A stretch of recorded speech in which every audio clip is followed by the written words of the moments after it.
How's it going, everybody? It's Ryan here. Okay, so how do RMDs work and how much might you have to take out of your IRA over the course of your lifetime? That's what we'll look at here in this video. And in a second, I'm going to share my screen here with you. But real quickly, I just want to make sure everybody's up to speed on a couple of things. An RMD is a required minimum distribution, and you have to start taking out a required minimum distribution from certain retirement accounts, such as a 401k or an IRA, once you reach the age of 72. Now, one exception in the year 2020 here, I'm recording this video in 2020. The CARES Act was passed earlier this year, and as a result of that, nobody has to take out an RMD, but that's just for this year. Going into 2021 and beyond, RMDs are going to be a thing again. So let's make sure we understand how it works. All right, so with no further ado, let me go ahead and share my screen. All right, so what we're looking at here, this is just a purely hypothetical example. I've got a 65-year-old with, coincidentally or not, the exact same birthday as his spouse. So they're both 65, both born October 1st, 1955. And he's got exactly $1 million in his IRA account. And he earns exactly 6% on his money from now until he passes away. So as long as he owns the account. And that 6%, by the way, is a completely arbitrary number. I could have plugged in whatever interest rate I would like there. Perhaps that's a realistic number, though, for them to achieve in their retirement years, all depending on how they're invested and all that sort of thing. But we could plug in any figure there. We could go lower, 4 or 5%. We could go higher, 7 or 8% or beyond. It's entirely up to you. But we're just using 6% in our example. And let's see how this plays out so we understand how this works. So the very first year, this is 2020. We go all the way over here. There's no required minimum distribution because right now he's 65 years old. But by the time he gets to be age 72, you can see down here, he's going to have to start taking out his first required minimum distribution, which is $58,736.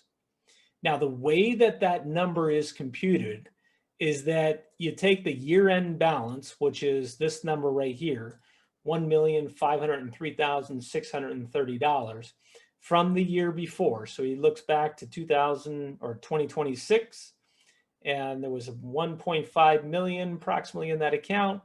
Take this figure right here, divide that by the distribution divisor, which is 25.6, and you get this number right here, which is 58,736.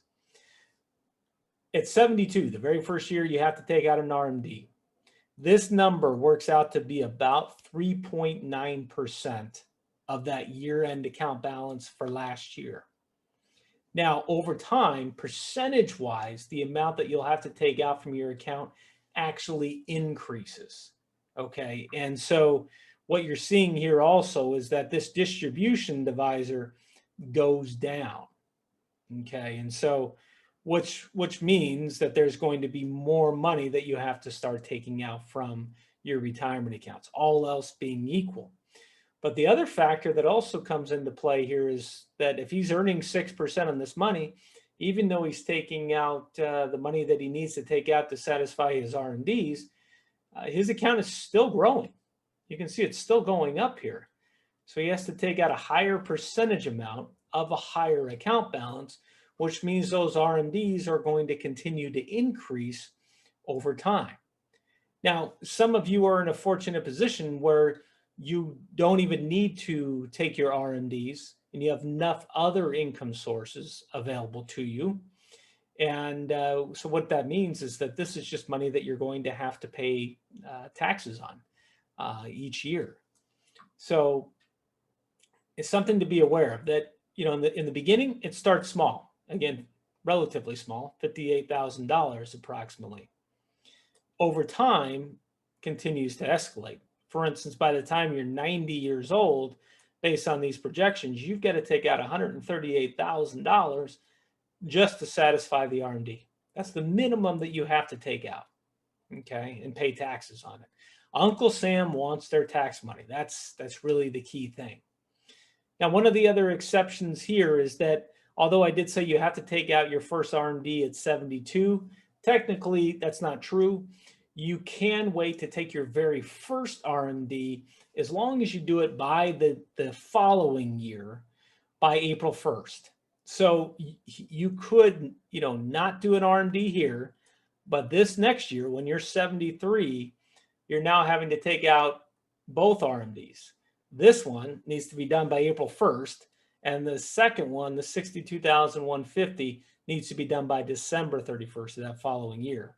So add these numbers here together. I'm not going to do it on my calculator, but 58 plus 62, that's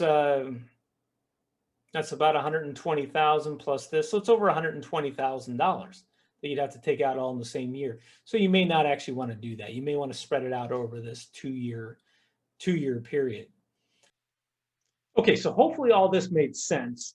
And this is just a basic example, right? Generic, we've got a 65-year-old, $1 million, exactly a 6% rate of return. Now, your situation could obviously vary, but conceptually, this is how it works.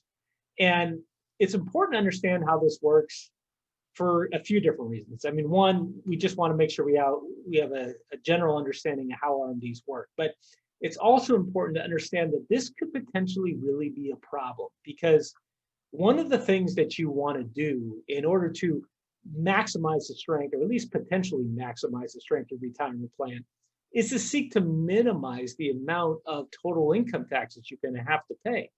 Because as you take money out of your IRA to satisfy your RMD each year, and especially if you have to take out an increasing amount, that's going to mean even more income taxes that you're going to have to pay over time. And not only that, but here's something that a lot of people don't think about. That could also increase the amount of the taxes that you have to pay for your Social Security. So understand, Social Security in and of itself is not taxable, at least on a federal level. Now, I'm not going to talk about state taxes at all, because that can vary from state to state. We got 50 different states, so we can't go through all the state tax rules. But on a federal level, Social Security in and of itself is not taxable. It's just other certain income sources combined with Social Security that can make you have to pay or can make you have to pay taxes on your Social Security as well. So, and by the way, let's say your only other income source was Social Security and a Roth IRA. If you take out a qualified distribution from a Roth IRA, and then you also have Social Security, you won't have to pay any income taxes whatsoever. You could have a $50,000 withdrawal from a Roth conversion, or a Roth IRA, I mean, and $50,000, let's say, from your Social Security, maybe combined, husband and wife. You're living on $100,000, paying no taxes. But going back to this, RMDs from IRAs can increase how much you're going to have to pay in taxes on your, or how much of your Social Security benefits are subject to taxation.